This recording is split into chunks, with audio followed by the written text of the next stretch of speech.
बूढ़े बाप की कहानी। ये कहानी जो एक कविता के रूप में व्यक्त की गई है वो कोई कविता नहीं बल्कि एक सच्ची घटना है।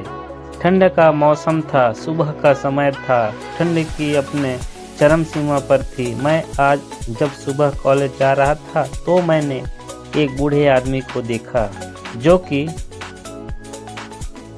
ठंड से ठिठुरकर रोड पर एक किनारे कांप रहा था। उस बूढ़े आदमी के आंखों में भी सिर्फ आंसू ही था। ना पहनने के लिए कपड़े, ना कंबल, उसके पास कुछ भी नहीं था।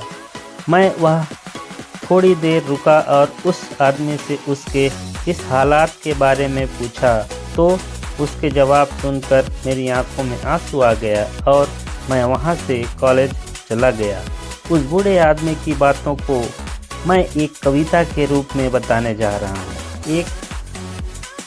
एक बार पढ़िए जरूर, आप भी जाने कि आज के बेटों की सोच किस तरह हो गई है। आज फिर से इस इंसानियत को मरते देखा है। जब एक बूढ़े बाप को ठंड में रोड पर ठिठुरते देखा है, ना जाने कैसे छोड़ देते हैं लोग अपने माँ बाप को। आज फिर एक जिंदगी को बेदर्दी से मरते देखा है। उसकी आंखों में आंसू थे, चेहरे पर चाहत थी। इतनी मुश्किल में भी उसके चेहरे पर एक छोटी सी मुस्कुराहट थी। बहुत बुरा लग रहा था मुझे, न जाने क्यों मन में एक बेचैनी थी। मेरे पास कुछ भी न था देने को, लेकिन फिर भी मैं उसको कुछ भेंट देनी थी। आखिरकार मैंने उससे पूछ ही लिया, बाबा तू यहाँ इतनी ठंड में क्यों लेटा है, अपने घर क्यों नहीं जाता? उसकी आंखों में आंसू आ गए, प्यार की झलक भी दिख रही थी। वह बोला, बेटा तेरे जैसे ही मेरा भी एक बेटा है जिसको मैंने पलकों पर बिठाया था। प्यार तो खुद से भी ज़्यादा किया था उसको, लेकिन उसके ऊपर से उठ गया उसके माँ का जो साया था। मैं बाप होकर उसको एक माँ का भी प्यार दिया। शायद कुछ इसी कारण से उसने मुझे आज घर से निकाल दिया। ना सोचा था मैंने कि कभी ऐसी भी घड़ी आएगी जो बेटी अपने माँ बाप से दूर आई है, आज वही मुझे घर से निकलवाएगी।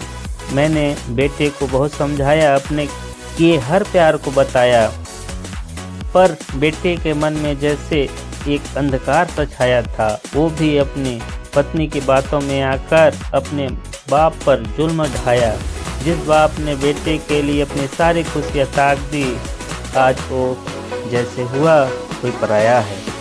बस इतने से कहानी है मेरी जो इस रोड पर पड़ा हूँ। मैं जिस बेटे को हर एक सुख दिया, आज उसी की वजह से इस मोड़ पर खड़ा हूँ मैं। बेटे इस बात को तुमको भी बताता हूँ, तू बहुत प्यार करना अपने माँ बाप को, पर इस मोड़ पर मत छोड़ना कभी। त्याग देते हैं माँ बाप अपनी सारी खुशियों को जिससे बेटे को दुख ना हो कभी। मैंने भी बहुत प्यार किया था अपने बेटे को, पर आज कुछ इस कदर बहाया गया हूँ, पर तू कभी न छोड़ना अपने माँ बाप को साथ। आज जिस तरह से मैं ठुकराया गया हूँ, इतना कहकर बूढ़ा व्यक्ति रोने लगा। अपने बचे हुए जीवन को रोककर ही खोने लगा। फिर मैं भी वहां से चला गया। उसका दर्द तुमको भी रुला गया। इतनी समझ तो नहीं है मुझ में, कई मैं समझाऊं, पर फिर भी एक बात कहना चाहता हूँ हर बेटे को, मत छोड़ कभी उस माँ बाप को बेसहारा जिसने तेरे लिए अपने हर सुख को खोया है। माँ बाप तो वो सूरज है जिसने खुद आग में जलकर तेरे जीवन के हर अंधकार को धोया है। तो इस तरह से ये कहानी कंप्लीट हुई।